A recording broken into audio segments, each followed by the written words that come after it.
श्री शिवाय नमस्तुभ्यम, हर हर महादेव। आप सब यह तो जानते ही हैं कि 22 अप्रैल शनिवार को अक्षय तृतीया का बहुत ही सुंदर दिन है। इस दिन जो भी काम किया जाता है उसमें बरकत होती है, उसका फल कभी समाप्त नहीं होता। पूज्य गुरु जी कहते हैं, धरती पर देवताओं ने 24 रूपों में अवतार लिया, उनमें छठा अवतार भगवान परशुराम का था और इनका जन्म भी अक्षय तृतीया को ही हुआ था। अक्षय तृतीया पर इस बार सर्वार्थ सिद्धि, अमृत सिद्धि और त्रिपुष्कर योग का महासयोग बनने जा रहा है। अक्षय तृतीया के दिन त्रेता युग का भी प्रारंभ हुआ था, तो इसलिए इसे युगादि तिथि भी कहते हैं।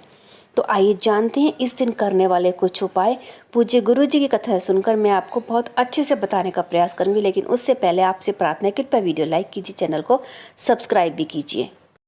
अक्षय तृतीया का शुभारंभ 22 अप्रैल को सुबह 7:50 से प्रारंभ होगा और इसका समापन 23 अप्रैल को सुबह 7:47 पर हो जाएगा।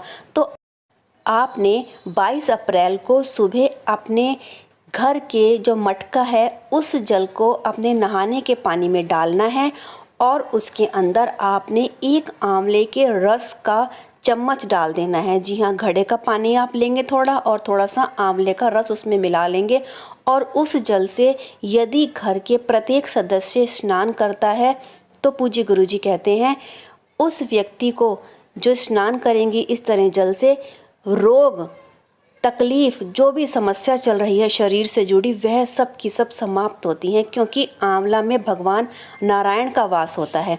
तो इस दिन आप मटके के जल से, मटके के जल में माँ लक्ष्मी रहती है, हमारे पितरों का आशीर्वाद होता है, तो आप इस दिन यह स्नान ज़रूर करें।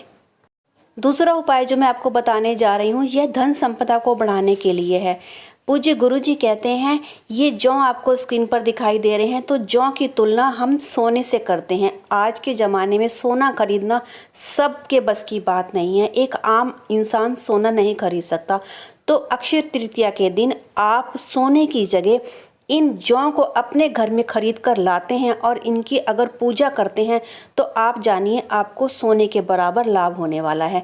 आपने जौ लेके आने हैं, जौ को अपने लाल कपड़े में रखकर अपने पूजा स्थान में रखना है और माँ लक्ष्मी के आगे आपने घी का दिया जलाना है और इन जौ की पूजा करनी है। फिर आपने इन जौ को उठा करके उस कपड़े को पोटली बना करके अपनी तिजोरी में रखनी है जहाँ पर आप धन रखते हैं। आप देखिए आपके घर में माँ लक्ष्मी का स्थायी वास होगा। इसके साथ साथ आपको जौ का एक उपाय और करना है।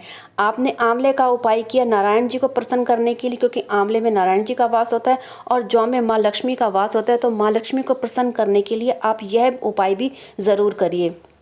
पूज्य गुरु जी कहते हैं इस दिन यदि जौ आप किसी नदी या नहर में बहा देते हैं तो आपको अक्षय पुण्य की प्राप्ति होती है। लेकिन ऐसा नहीं हो सकता, नदी नहर सबके घर के आसपास नहीं होती है। तो आपने क्या करना है, अक्षय तृतीया के दिन रात के समय सोने से पहले आपने एक बड़ा सा बर्तन लेना है, चाहे वो परात है या पतीला है, वह साफ सुथरा लेंगे। उसमें आप थोड़ा सा गंगा जल डालिए, गंगा जल डाल के अपने घर का शुद्ध जल उसमें डाल लीजिए और माँ गंगा का आह्वान कीजिए, माँ गंगा को अपने घर में स्थान दीजिए। ऐसा कहते हुए आपने उस जौ की एक मुट्ठी उस बर्तन में डाल देनी है, उनको ऐसे ही छोड़ देना है सारी रात। सुबह उठ करके आपने उस जल को अपने पौधों में डाल देना है और फिर उन जौ को अपने गमले में जहाँ पर भी आपके पौधे हैं उधर आपने उन जौ को छोड़ देना है मिट्टी में। आप देखेंगे कि इस उपाय से माँ लक्ष्मी कितनी प्रसन्न होती है और आपका घर धन संपदा से भर जाएगा।